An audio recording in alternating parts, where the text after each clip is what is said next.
Hey there, Alex Kidman here, and well, for this one, I sort of need to explain myself, I feel, because you can see what I'm actually looking at and reviewing and unboxing today, an Anko RGB wireless controller.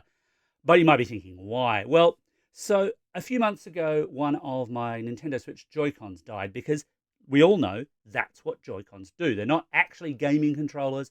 They're basically just there to frustrate us at the last possible minute by dying critically in game. And Joy-Cons are not cheap to replace, so I kind of looked around, and at that time, Kmart, now that's Australian Kmart for any international listeners. Yes, it still exists as a brand here. Not going to go into that right now. Were selling a very cheap Anko branded Switch specific controller. And I thought, oh yeah, well, I might give that a punt, see how bad it could be. But I could never find one in store. Roll on a couple of months, and they now have this one, which is different. And look, I should say the reason it's different is because Anko is not some wonderful brand that they buy. There's no Anko factory out there pumping out t-shirts and saucepans and game controllers. It's their in-house brand, and it's just what they can get out of Chinese merchants. And obviously the Chinese merchants have shifted from, well, let's just do Switch Pro knockoffs to, hey, we could do these as multifunction devices, because it's all just Bluetooth ultimately. So let's have a look at what we get. A Bluetooth controller with RGB lighting. I've got to be honest, the RGB lighting is not a sell to me, and I'm rather hoping that I can switch it off to save battery life, and because I don't really need to feel like I'm in a 1980s disco, but of course your mileage may vary there. Removable phone holder for mobile gaming. Well, yeah, okay. Not a big surprise there. Lots of those kind of controllers have little clips for phones. Be interesting to see which phones will fit in it. I'll give that a test. Turbo function. Oh, well. Now that just makes me feel like I'm back in the 1990s when you used to be able to get things like Super Nintendo controllers with turbo, and there was always just rapid fire buttons. And some of them would even have turbo slow-mo, which was basically just, let's hit the start button really, really fast, which sent some games mad, let me tell you. Compatible with Nintendo Switch, Windows PC, Android, iOS, PS3, PS4 console. USB-C charging, rechargeable battery. And if we flip it over, we discover that the reverse has exactly the same thing, because why waste money on expensive packaging when you've made this lovely sign once? But I haven't opened this yet, so let's see how we go. Fairly simple to open. I suppose I didn't really check in store. I hope no one's actually nicked the thing. I hope it's actually in there. Well, it'll be swift refund time if not. And, oh, so actually, that was upside down. I mean, there's absolutely no way to know when you print it the same way on both sides. And here we go. Da-da-da-da. There it is.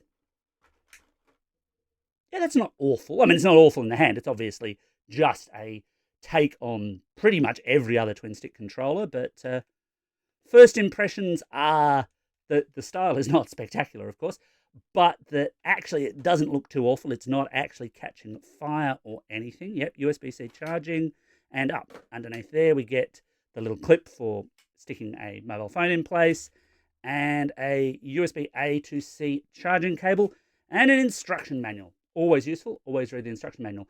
I better get to pairing this and hooking it up to various devices to see how well it runs, and I'll be back with you in just a split second.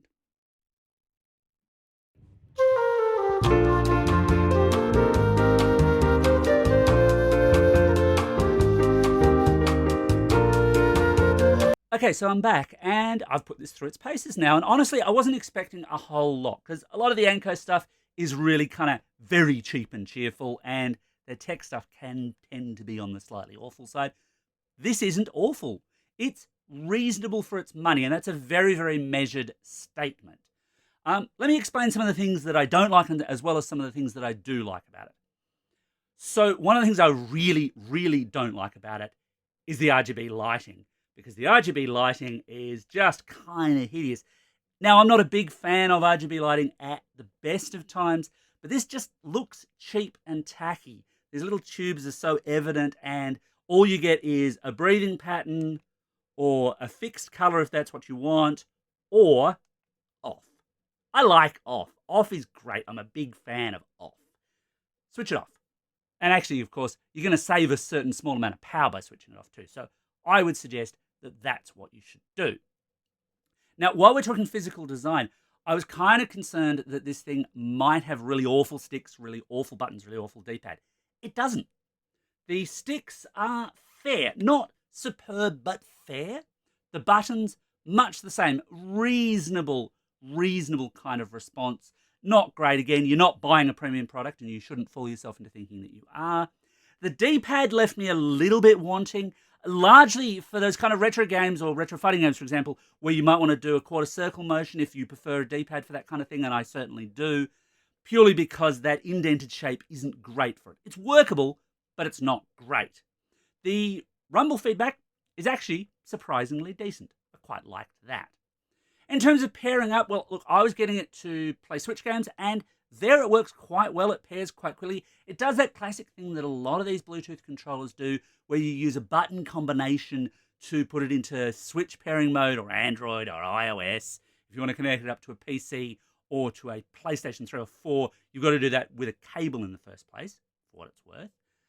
And look, that all worked, and actually worked nice and quickly once I told the Switch, hey, look for a controller. The only thing I've noticed is that it always wants to take position 1. So if that's a problem for you, if you don't want player 1 having to have this controller, yeah, that could be an issue. In-game, yeah, look, response has actually been pretty good. I certainly wouldn't throw away like a Switch Pro controller in favour of this, for example. But again, for the money, reasonable response, which was slightly more than I was expecting. I was kind of expecting it to catch fire or fall apart, or have a button that didn't work, or be really squeaky or anything like that. Yeah, no real problems there so far. I do have a bit of a problem, though, with it when I'm trying to use it as a mobile phone game controller. And that comes down to this little clip here, which, look, it just doesn't work very well. It's very brittle plastic for a start, but so it's kind of difficult to get on. And doing this on camera is even worse. Might be a little jump cut here if this takes me too long, or if I'm just too inept at it. Let's see how inept I can get. Oh, not so inept, so I'll leave that in. Now, that all looks fine, but I'll throw a phone into the mix. In this case, it's a Pixel 7a. And there we have, the mobile version of Castlevania. It's not paired right at the moment, to be clear, but it's all kind of ready to go, except that it's absolutely fixed just at that angle. So while this will move, all it'll do is flop and drop like that. Nobody wants to play their game like that, but some competing clips will give you a range of motion. You can kind of pick, well, I'd actually like it to be a bit more flat, or I'd like it to be a bit more vertical, and you just can't do it with this clip. It just won't play ball. Also, because, as I noted, this is quite rigid plastic. It's going to be a side to take off again as well, isn't it? I worry that over time, it's just simply going to shatter. It's not a great piece. And I'd probably, if this was all you were really fussed about, if this bit was the thing that you thought, oh, cool, I want to be able to do this, just look at those little third-party clips that you can get for other controllers. You'll have a happier time with your phone. On the battery life front, well, there's a claim of up to 5 hours of playtime. And look, that's a little optimistic. I think I've typically managed maybe 3 to 4-ish before I've had to recharge it, which is not superb. It's sort of in line, I guess, with the price point, but also, obviously, you can do much better out of a better controller.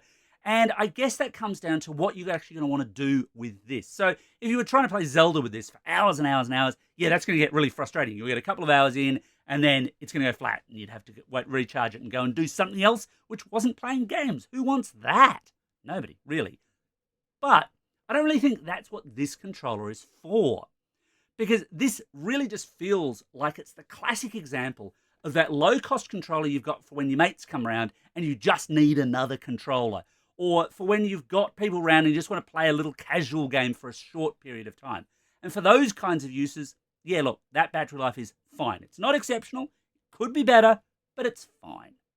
So is this worth buying? Well, look, I suspect if you dug around online, you could probably find the original factory that this thing came from and maybe get it a little bit cheaper, but you wouldn't really get a warranty with that. Whereas if you get one from Kmart here in Australia, then if it does turn out that, I got the good one and you got the bad one where all the buttons are terrible, then you could return it for a refund with relatively little fuss. Australian consumer law would 100% be on your side there.